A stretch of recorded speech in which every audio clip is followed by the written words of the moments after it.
Mari kita berdoa.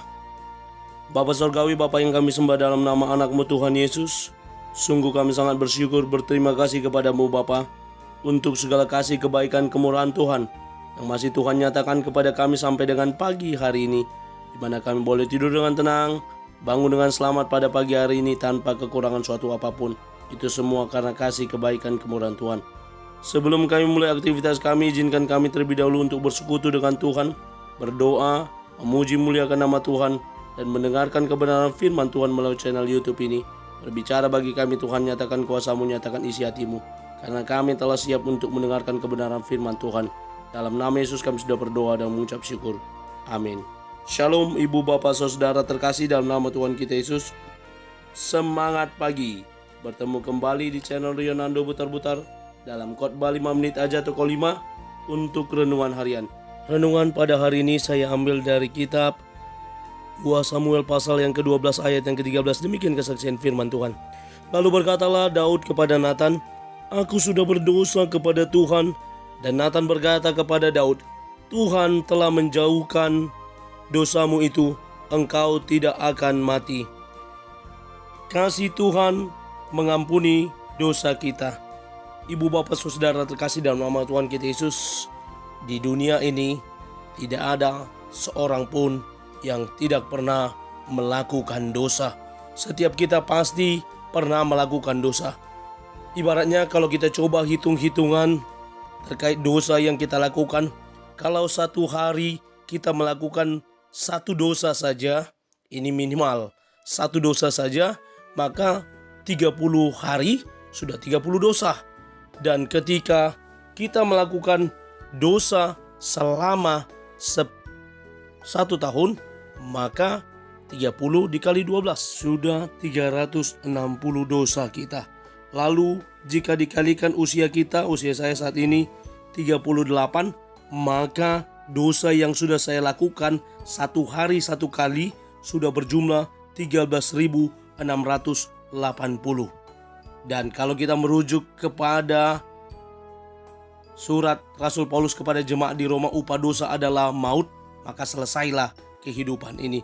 Namun karena kasih Tuhan yang mau mengampuni dosa pelanggaran kita, kita telah ditebus, kita telah diperbaharui, kita telah disuci dengan darah Kristus yang tercurah, tertikam, tertombak di kayu salib. Ibu bapak saudara terkasih dalam nama Tuhan kita Yesus, dalam nats ini kita melihat bagaimana secara keseluruhan Tuhan karena kasih-Nya mengutus Nabi Nathan untuk mengingatkan hambanya Daud agar dia tidak terlalu jauh lagi jatuh di dalam dosa. Dosa perzinahan dengan Batseba dan dosa pembunuhan berencana terhadap Uria, salah seorang bala tentaranya. Inilah kehadiran Nathan untuk mengingatkan Daud yang luar biasa. Nathan seorang nabi berani mengingatkan, berani menegur Daud.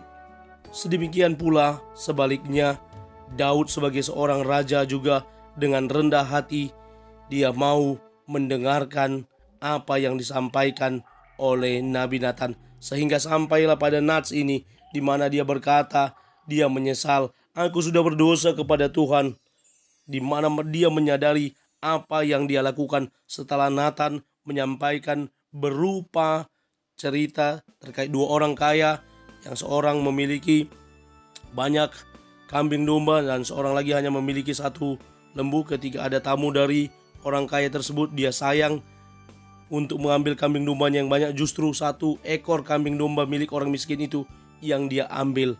Dan ketika Daud mendengar itu dia marah, dan sebaliknya Nathan langsung mengatakan, "Engkaulah orang itu." Bagaimana hal ini merupakan kekejian di mata Tuhan. Dan ketika Tuhan mengirimkan Nathan untuk menegurnya, dia mau bertobat. Lalu Tuhan berkata melalui Nathan, "Tuhan telah menjauhkan dosamu itu, engkau tidak akan mati." Bagaimana kasih Tuhan yang masih mau mengampuni dosa Daud ketika dia jatuh di dalam dosa. Saya mencoba mengambil beberapa kata-kata bijak, termasuk dari salah seorang ulama, Buya Hamka. Bertobat tidak hanya berarti menyesali dosa, tetapi juga membenci dosa. Kita harus memiliki sikap hati seperti ini. Lalu Henry David Thoreau berkata, menyesali secara mendalam berarti hidup baru. Lalu Mary Elizabeth, seorang penulis, berkata, bukti pertobatan terkuat adalah usaha untuk menebusnya. Ketika kita menyesali dosa pelanggaran kita dan datang untuk bertobat kepada Tuhan, maka Tuhan akan terbuka untuk mengampuni dosa dan pelanggaran kita tersebut. Amin. Kita bersatu dalam doa. Terima kasih Bapa untuk firman-Mu yang telah kami dengarkan pada pagi hari ini. Mampukan kami untuk menjadi para pelaku kebenaran firman Tuhan yang terus bertumbuh di dalam Engkau, yang terus berjalan bersama Engkau Tuhan. Karena kami percaya ketika kami mau mengakui dosa pelanggaran kami di hadapan-Mu, Engkau Tuhan yang terbuka untuk mengampuni kami. Karena Engkau mengasihi kami, karena Engkau mau mengampuni kami. Bahkan Engkau telah rela menyerahkan anak-Mu yang tunggal menjadi tebusan bagi dosa pelanggaran kami, mati di kayu salib, tertikam tertombak untuk menyucikan dosa pelanggaran kami. Kami akan mulai hari ini. Dalam nama Yesus kami sudah berdoa dan mengucap syukur. Amin. Selamat beraktivitas. Tuhan Yesus memberkati. Shalom.